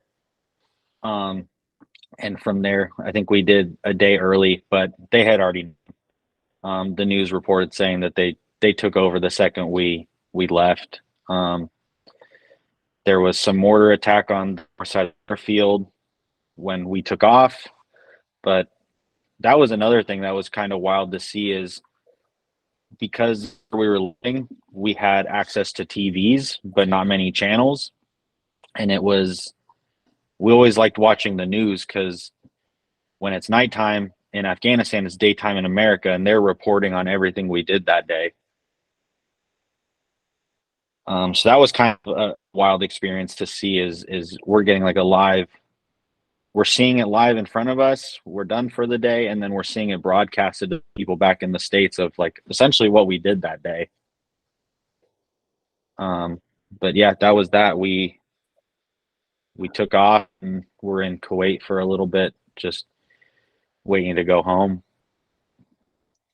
Yeah. So what was that like, given that there's definitely been a few interesting things that have happened on that trip, some good, some bad.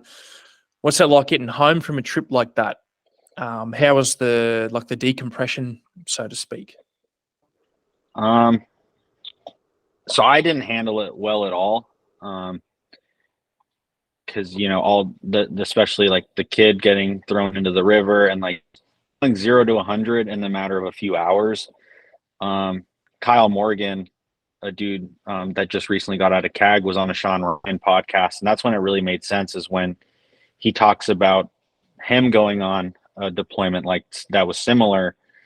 Recall deployment was like you don't get a chance to really figure out like your mind, body, and spirit for something like that. Like for a normal deployment, they're train up for it. You have to do X, Y, and Z, and you get a hard date of when you're leaving or a projected date of when you're leaving.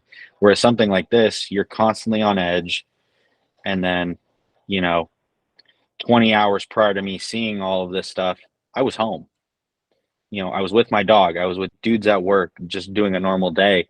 So dudes don't talk about it now, but I know like mentally, emotionally, like it weighs on you.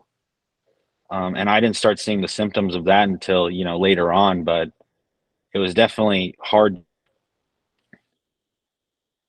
reintegrate just because, like I said, 20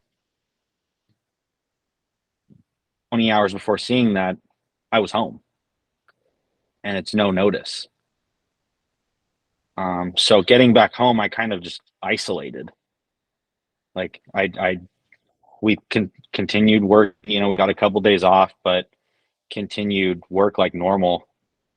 And, there was always dudes laughing and, continued normal. But when I get home, I would be in my room. I didn't have my dog at the time because he was in Texas with my friend, but it was just a hard way to reintegrate, really, just because it all happened so quickly. Yeah. Yeah, I guess But that's get home. like you were saying, you don't have that time to decompress and to process it all. It sort of gets stored somewhere back there in a box. Yeah, it just gets compartmentalized. Like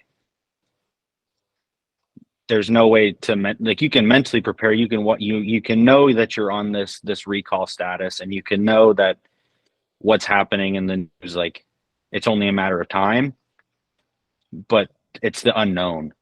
And that's what really got me. It was just the unknown of it, of it's not a matter of like if, it's just when it's going to happen.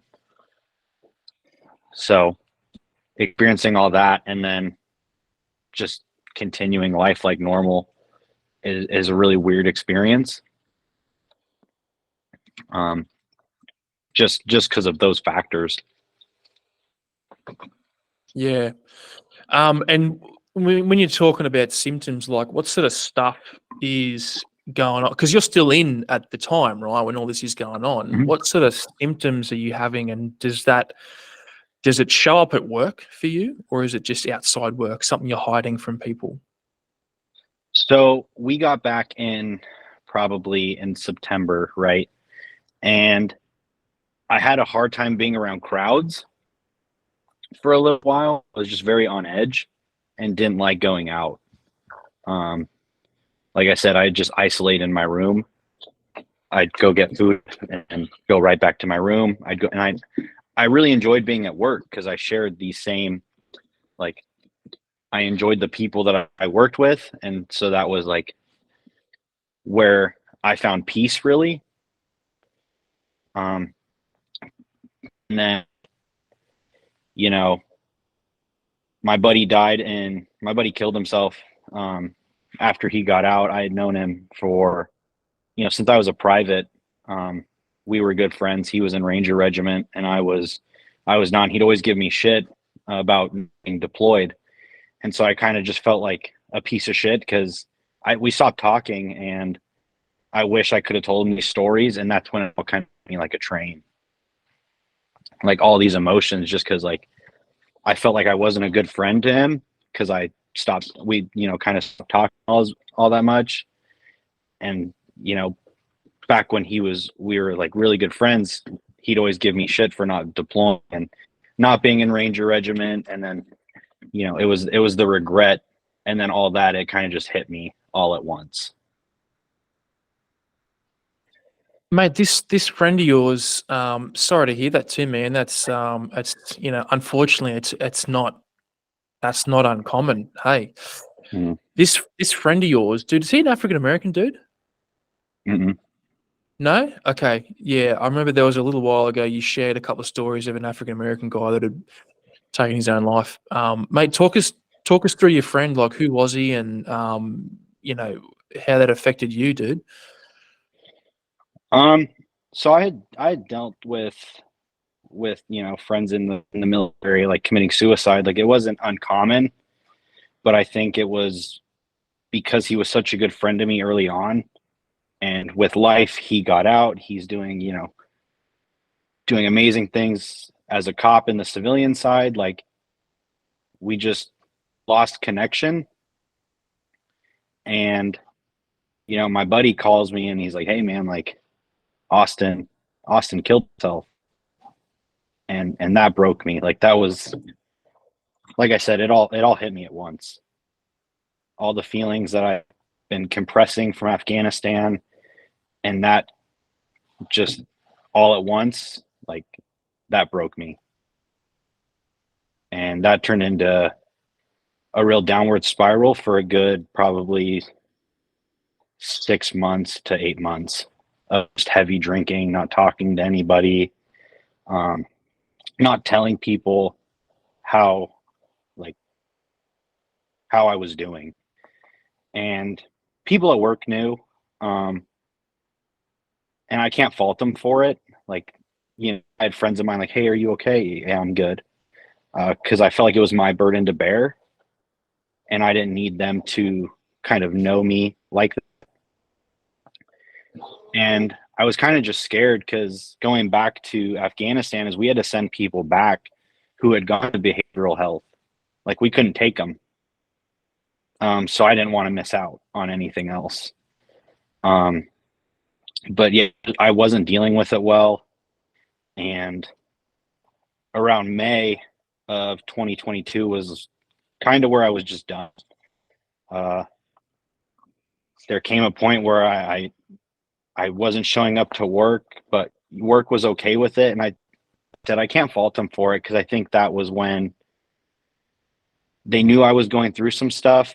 And I think they thought that the best way I could handle it was just by myself. So yeah, I can't fault them for it, but came a time in where I was just like, yeah, today's the day that I'm done. I had my dog Zev back, and so I sat on the edge of the bed and I had my gun and I put him in his crate because I just didn't want him walking around the apartment I was living at the time.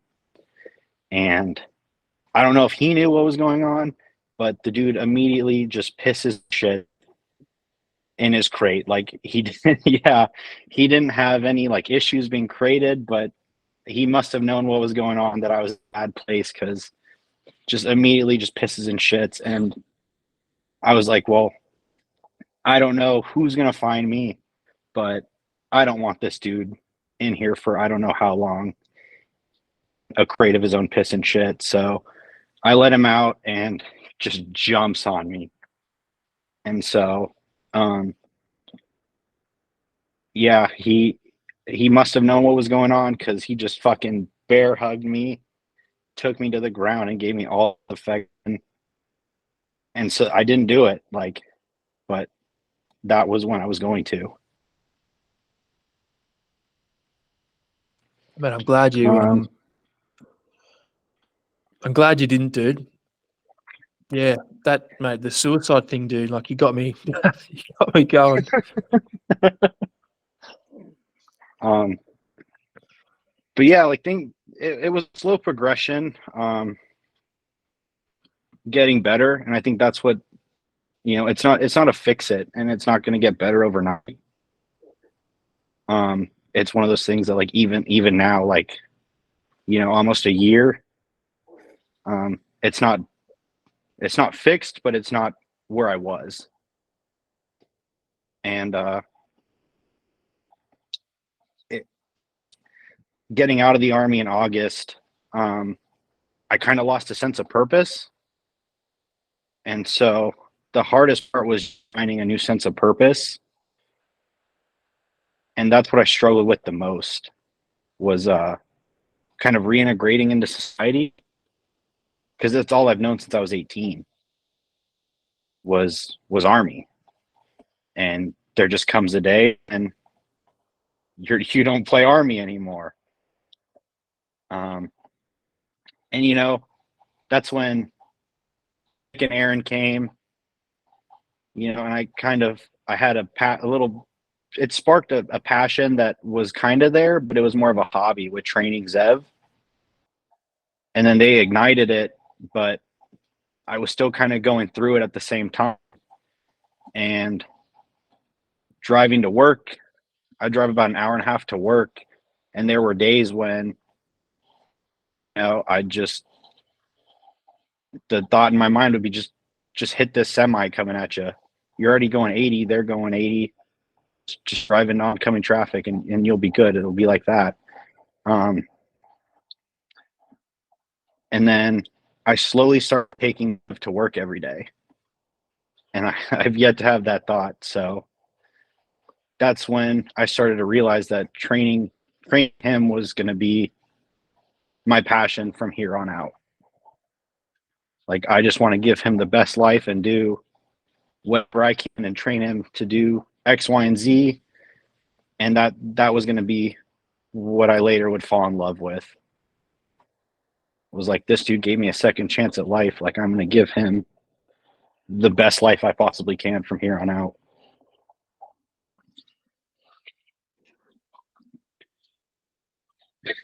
Yeah, dude. That's it's heavy stuff, Chris. It's heavy stuff, man. I think all Zev had to do was just pull you back from that one moment, and that's all it has to be. You just have to not do it in that moment, and then from there you can do anything. You can get better. You can go back to that place, but fuck, man, you just got to come off that cliff edge, dude. And I'm so glad that he did, because, yeah, dude, it'd be a fucking loss to the world, man, to lose a good dude like you, young dude like you. And, mate, fuck, the suicide thing for men. Man, you know what I heard yesterday? And I'm not sure if it's an Australian stat or it's international, but the leading cause of death for men from 18 to 46 is suicide. That might be an international thing, because I know the stat for in the States is extremely high too, and it's the leading cause of death for men. Man, it's crazy, dude. It's crazy. I don't want to sort of hijack this, but like we need strong men. You need strong male role models that can do what you've just done and talk about your emotions and your feelings and how you got better and share your story. And man, I really feel there's a lack of strong men out there, dude. So thank you for being a strong man and you know, not being like a beta male, if that makes sense. Like you're still an alpha male dude that's happy to talk about the soft stuff too. So and that's why I was yeah, so eager to get on the podcast, because I told you, like, I'm gonna lay everything out, and I think it's like a weight off my shoulders, like, because I'm sure people had assumptions that I wasn't in a good place, but I don't think they knew it was to that level. And so, I made it a point that when I get on this podcast, whether it was like, today or in September, like we talked about, it was like, that's going to be the day that I just let it all out. And like I said, like it's a weight off my shoulders, like actually speaking it, because I never told anybody about this. Like, yeah, I was depressed, and you can see and like how I was doing, but I never said it out loud and vocalized it to anybody. so you've never said that to anyone? No. Jesus. Like So like I there's said, like I said, like, I'm sure people knew that I wasn't in a good spot, but I don't think they knew the severity of it. So there's a lot of people listening right now that are like, I mean, I'm not going to run around telling anyone between now and when the podcast comes out. So, there'll be a lot of people hearing that for the first time, and watching the way you tell that story and the way I react, and I think that's a really important thing, dude. I really, really do. And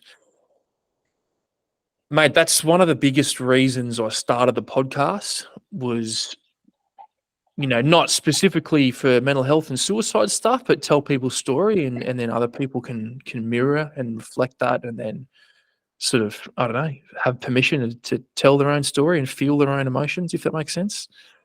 Having Absolutely. you. Yeah, I didn't want, I think it was one of those things that I just didn't want to vocalize it. Like, I wanted to just forget that I was at that point, but I wasn't mentally healthy enough to admit that I was at that point. So like, I consider this a huge stepping stone that I'm not to where I need to be or I want to be, but I'm better than where I was. And I'm okay with actually talking about that now, if that makes any sense. Yeah, it's almost like someone said this to me the other day. It's almost like being held accountable when you say it out Mhm. loud. If you're not saying it out loud, and if it's just in your own head, you've got no one to challenge you. It becomes acceptable, And I did the Yeah, same thing. I used to absolutely. drive to work going, I can just pull in front of that fucking truck. I just hit that tree at 120 k's an hour. Mm-hmm. But mate, as soon as it gets out there in the air and people listen to you and they know it, you're accountable. You're accountable to the people around you that know, and they're accountable to holding you to account, if that makes sense. You've now got a bunch of people around you that know how you feel, and they're going to help you, and you're going to not want to let them down. And yeah, I think it's important. I think I'm just waffling now, but I think it's important that you vocalize it, man. Yeah. So thank you, dude. Yeah, Appreciate it, man. absolutely. I mean, thanks for giving me the platform, man. Like I said, that was my hard date of like actually coming to terms with like my actions for what I wanted to do. And instead of just trying to forget it and compartmentalize it, that's how I felt, I wanted to, you could hear it in my voice. I was getting choked up because I was, this is the first time that I've actually said it out loud, and that it's okay to feel like that. Like, we're humans, not robots. Like, we get to low points, but it's how you get out of it is what actually matters, and the resilience that it requires. Yeah. But And I yeah. don't know. I don't know what you think, mate, but when I hear those stats about, leading cause of deaths in men is suicide, it fucking fires me up, dude. I'm just like, why? It doesn't have to be that way, like it pisses me off, man. That's what it does. It really fucks me off because I'm like, it doesn't have to be that way. I wish dudes didn't have to feel that way and then go, there's no other option for me than to blow my fucking brains out. So Yeah, and that's what's upsetting is the guy we mentioned that I recently posted on my story was Ian. Like, that guy was a ray of sunshine. Like, you just wanted to be around him because that was just the type of person he was and how just energetic and charismatic he was. And it's frustrating because like that's how you know him. Like, and everyone I've talked to about him was like, yeah, I had no idea. And it kind of leads me to believe like if I did it, people would have had no idea that I was at that point, because the issue is we don't talk about it. yeah, Is mate, no one wants to bring that up. No one wants to just bring that up to, and that's where I think we need to start. Grab a beer with your buddy and just talk about it. Fucking cry, like just bawl your eyes out. Like, I'd rather. It's cliche and it's all over social media, but I would much rather you cry and talk about it to me than me cry at your funeral because you're not there anymore. Like, talk to me about it. yeah. Dude, I don't know if you saw my Instagram story yesterday. There was this, it just happened to pop up on my feed, but it's this video of this little girl crying, and she's like, "Oh, you telling me that daddy's not coming home?" And her dad had committed suicide. Mate, that fucking rocked me to my core, like to my core. I was like, bawl my eyes out. I put up a story on social media, and I was still crying, and I was just like, don't fucking forget who you leave behind when you take your own life, because dude, it was fucking horrific to watch that video. This little girl, like, mate, would have been like 6 years old, 5 years old, like wondering where her daddy is because he's killed himself. I'm like, sometimes you need to feel that raw emotion and again, like you said, it's a little bit sort of cliche, but you're like, just fucking cry.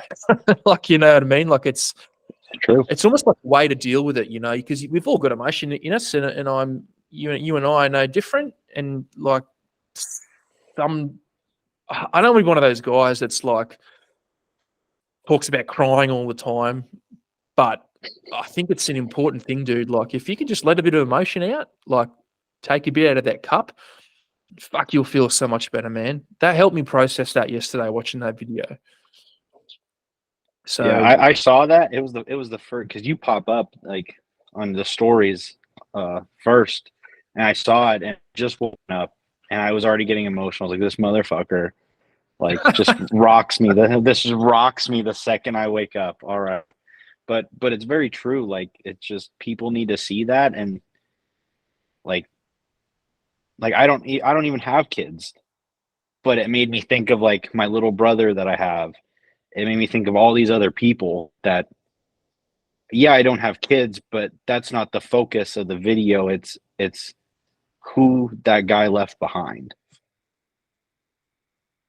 And like I said, I'm not at that place in life anymore, but it still kind of humbled me to think, like, if I were to have been, and I did follow through with it, who I would have left behind. yeah, you just don't know, man, the far-reaching consequences of you fucking not being here, bro. So, man, I'm so glad that Zev fucking grabbed you and you didn't do it, bro, because damn it, this is such an emotional topic. It's fucking got me going again. Damn it. But yeah, mate, tell us about. I want to hear about what happened after that. What's your recovery like? Tell me about from that moment to now. What are you doing in your life? Who are you speaking to? How are you fucking dealing with this stuff? How do you process it?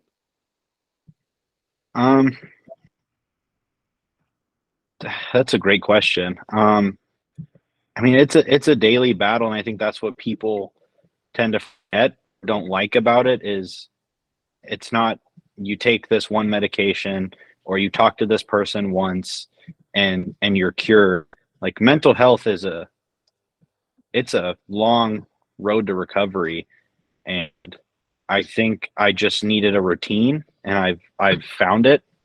But like working out again, like trying to emulate what I did in the army, where I get off work, I'd work out, um, and just have a routine, a healthy routine. Like in the army, I was drinking, and that was how I coped.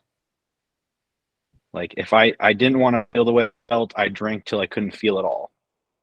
And I think that's where the struggle kind of started of why am I going to talk to people and they might judge me for how I feel, where I can just drink a whole bottle and feel nothing and not talk to anybody and be fine.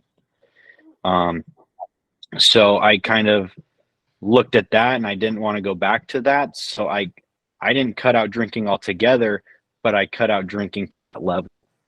So that was step one right there, was knowing that I'm at this very vulnerable state of like going to a bar or, having some drinks with the boys of like, I'm playing it. I'm on a scale at this point. There's an okay amount and there's one more shot or one more beer will put me over and I'll revert back to this state. So I made the decision of, all right, I'm not doing that. So that was step one. And then, working out. And then I found a passion for, like I said, working Zev. Like that has become my thing. If I have 10 extra minutes, if I show up to work 10 minutes early, I'm working, and we're doing some obedience in the parking lot, and just seeing all my effort and time going into that and having him give me the results I wanted, that's super fulfilling to me now. And so that's become my passion, and where I put my downtime into is just working him. And every day is not a good day. It's not going to be a great day, but if I know I'm at that, like I'll go to the gym. I try to go every day before I go to work, and it just puts me in a good headspace going into work. But just working Zev, even if we have a bad obedience session, like at least I worked him and we got something out of it. But that's where I needed to be. Like I said, still not to where I want to be, but better than where I was. Yeah. But I think if I can continue to grow and continue on this routine that I have, that's all I need. Like I'll eventually get to where I want, but right now I'm where I need to be. If that makes any sense. Yeah, it does, man. And that's a good segue, mate. Like, where do you want to be? What's the future? What are you doing? What's next? Oh man, 5-year plan is I want to just train dogs. Like I said, this is where I found my passion, and Did you if say I can 5 years, just man? train dogs. Yeah, I mean, I'm putting it out there, like have an actual business. Like I have people asking to do like obedience sessions with me, and that's phenomenal. Like that's the base of where this plan starts. Like I need to build I feel like I need to build more resume with this. So with like, yeah, I'll train your dog in obedience. Let's get after it. So if I can, that's what I want to do. I think that's where I found my passion and purpose post army. Yeah, that's what I want to do, is just train dogs. I want to be around them. Like ideally in a perfect world, I just train Mals, but like I'll train your Shih Tzu, your Husky, like I'll do it all because I just love being around them.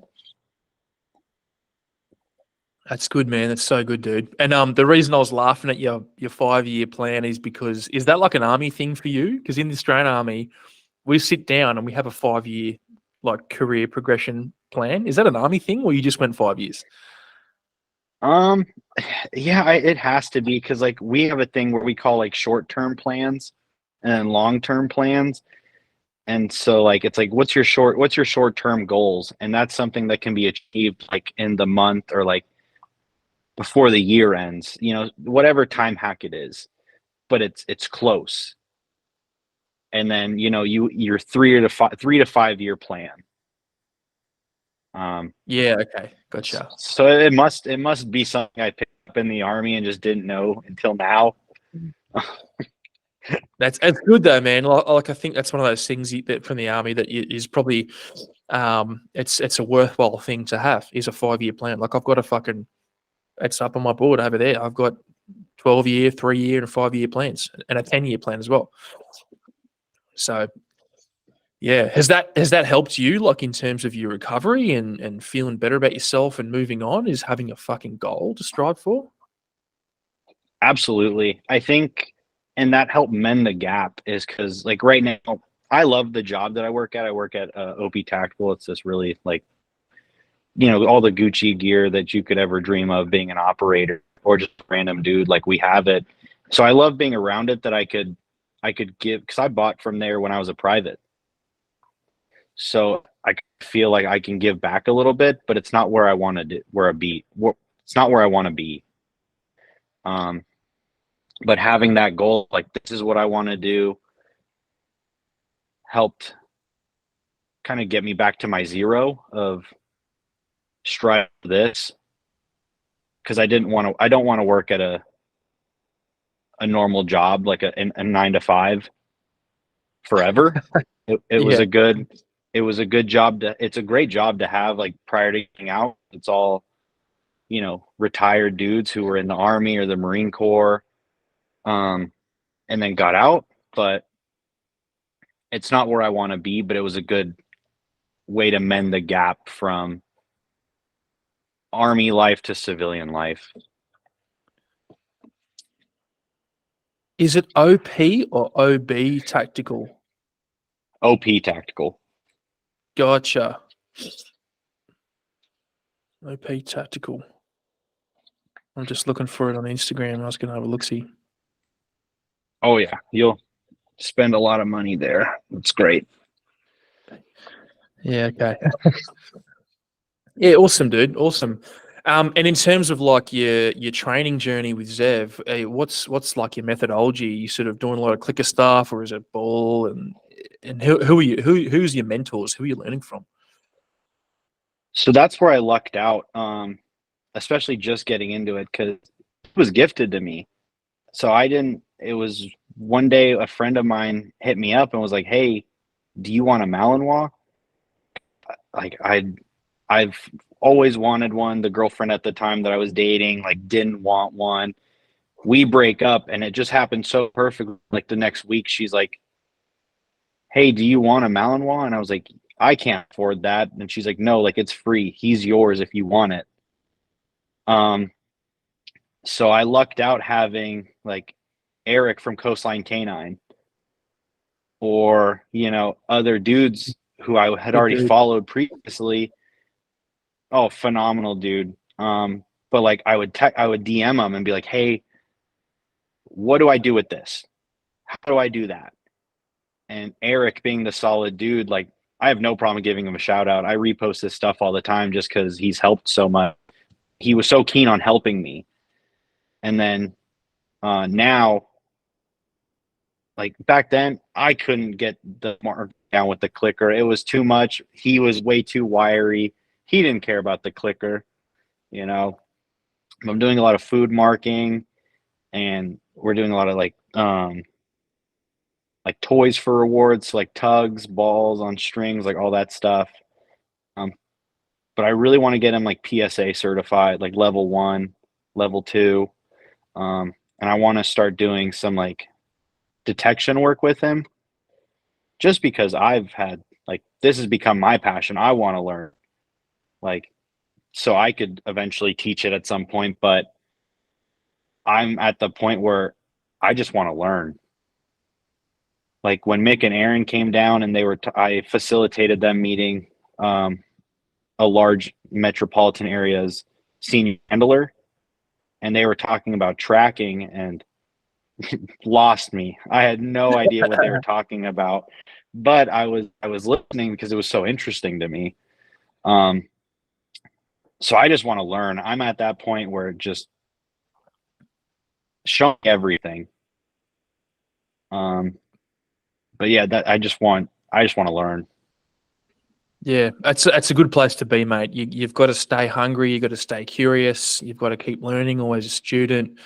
Unfortunately for me, I've sort of stopped learning a little bit in dog training because I don't have a dog that I'm training. I've got my pet dog, but he's just a big lump of a Rottweiler. But yeah, it's a good place to be, man. Just constantly hungry and learning and curious. And yeah, I like the term I like is stay curious.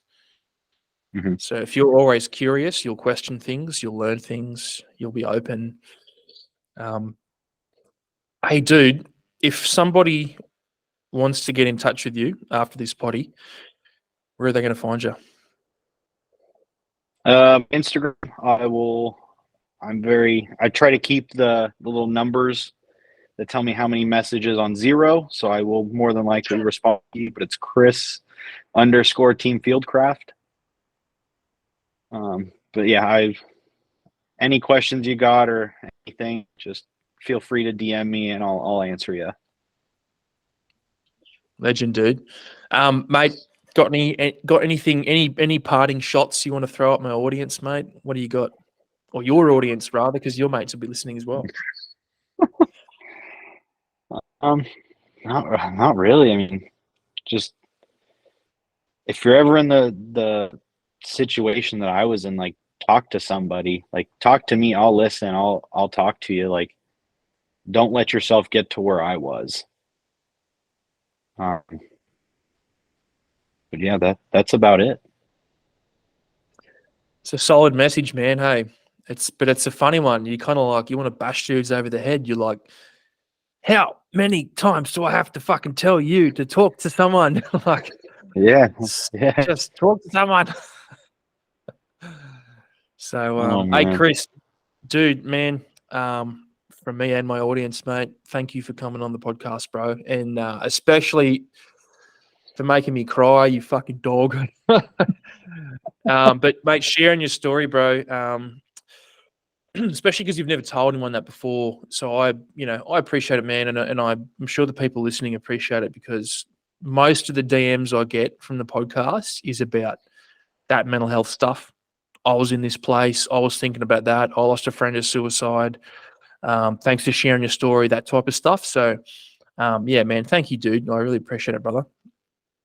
Yeah, like I said, thank you for giving me the platform to actually do it because that was a goal and kind of a milestone for me. Was we talked about September, so I was like, all right, like that gives you time to get ready to kind of air this dirty laundry out. And then just recently, you're like, how does next week sound? And I'm like, oh shit, timeline got expedited a little bit, but I'm at a good place to do it. So it was good. Yeah. No, good, man. And I appreciate it, bro. So, Chris, thanks for coming on, my man. We'll end the potty there, bro. I'll just stop the recording. Don't hang up or anything. All right. Thanks for listening, guys. We'll catch you later. Thanks for listening to that episode of the Origin Canine podcast. If you like what you heard and you want to hear more, subscribe to the YouTube channel, give us a rating on your podcast platform, or go to origincanine.com for our tactical canine equipment, which includes collars, leads, harnesses, and merchandise. Thanks for listening, guys.